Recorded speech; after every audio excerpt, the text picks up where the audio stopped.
Hi అండి. అందరూ ఎలా ఉన్నారు? బాగున్నారా? బాగుండాలని దేవుని కోరుకుంటున్నానండి. ఎప్పుడు చూసినా ప్యాకింగ్ వీడియోలో పెడుతుందనుకుంటున్నారా? ఏం చేస్తామండి, అంతా నేను ఒక్కదాన్నే ప్రిపేర్ చేసుకోవాలి.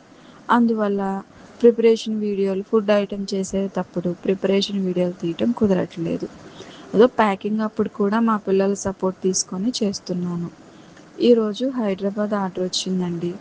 దానికోసమే ప్రిపేర్ చేస్తున్నాను. చక్రాలు, ఆవకాయ,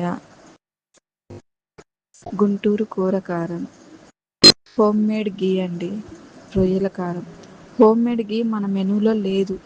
బట్ ఈ ఆర్డర్ ఇచ్చినామ చాలా రిక్వెస్ట్ చేశారు, మాకు హోమ్ మేడ్ ఘీ కావాలండి, బయట దొరికేదంతా కల్తీ ఘీ, అస్సలు ఒరిజినల్ ఉండటం లేదు, మా పిల్లలకి కొంచెమైనా ఇవ్వండి, ఒక పావు కిలో అయినా ఇవ్వండి అని చాలా రిక్వెస్ట్ చేశారు. సరే చిన్నపిల్లలకు అంటున్నారు కదా అని చెప్పి పంపిస్తున్నా. నేను ఎవరికీ పంపించలేదండి, ఎందుకంటే నేను వాడేదంతా హోమ్ మేడ్ ఘీనే స్వీట్స్కి. ఇంకా బయట సేల్ చేయడానికి నాకు అవ్వదు. బయట నేను ఘీ కొనుక్కురాను. నాకు హోమ్ మేడ్ ఘీతోనే నేను ప్రతి ఐటము చేస్తాను. సరే ఆమె చిన్నపిల్లలకు కదా అని చెప్పి అంత రిక్వెస్ట్గా అడిగేసరికి సరేనని ఒక పావు కిలో పెట్టానండి. ఆమె అంత రిక్వెస్ట్గా అడుగుతుంది అంటే దీనికి ఇంత డిమాండ్ ఉందా అని నాకు అప్పుడు అనిపించిందండి.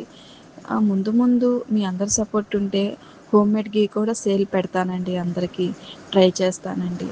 మీ సపోర్ట్ నాకు ఎప్పుడూ ఉంటుందండి. ఈ రోజుల్లో అయినోళ్ళ కన్నా బయటోళ్ళే మిన్నండి. బయటోళ్ళు అంటే ఎవరు కాదండి, మన కస్టమర్సే. నన్ను చాలా సపోర్ట్ చేస్తున్నారు, ఇంకా ఇంకా సపోర్ట్ చేస్తారని నేను నమ్ముతున్నాను. ఎందుకంటే అయినోళ్ళు వచ్చేసి కష్టపడి చేస్తుంది అని జాలి చూపించకుండా ఎక్కువగా హేళన చేయటం సిందే కదండి, అలాంటివి ఉంటాయి. నేను అవేవి కూడా పట్టించుకోవట్లేదండి. నా కష్టం నాకు తెలుసు. నేను ఎంత కష్టమైనా సరే దాన్ని స్ట్రాంగ్గా నిలబడి చేయగలను అన్న కాన్ఫిడెంట్తో ఉంటున్నానండి. దానికోసం మీరందరి సపోర్ట్ నాకు కావాలి. ముందు ముందు ఇలా సింగిల్గా కాకుండా మీ సపోర్ట్ వల్ల సేల్స్ ఎక్కువ పెరిగి నేను కూడా హెల్పర్స్ని పెట్టుకొని బాగా ఈ బిజినెస్ని, మన నేచర్ ఫ్రెష్ పొడుల్ని బాగా రన్ చేయాలని నేను కోరుకుంటున్నా. మీరు కూడా అలా కోరుకుంటున్నారని నేను మనస్ఫూర్తిగా నమ్ముతున్నానండి. దానికోసం మీరు నన్ను సపోర్ట్ చేస్తారని కూడా నమ్ముతున్నానండి. ఎందుకంటే మీ మీద నాకు అంత నమ్మకం ఉంది. మన అప్డేట్స్ ఇంకా మీరు తెలుసుకోవాలనుకుంటే మన ఛానల్ని సబ్స్క్రైబ్ చేసి, ఫాలో చేసి, లైక్ చేసి, కామెంట్ చేయండి. మీకు తెలిసిన వాళ్ళకు కూడా చెప్పండి. ఒకసారి టేస్ట్ చేశారంటే ఆటోమేటిక్గా మీకే అర్థమైపోయిద్దండి. నా నుంచి ఇదే చిన్న రిక్వెస్ట్. ఉంటానండి. బాయ్.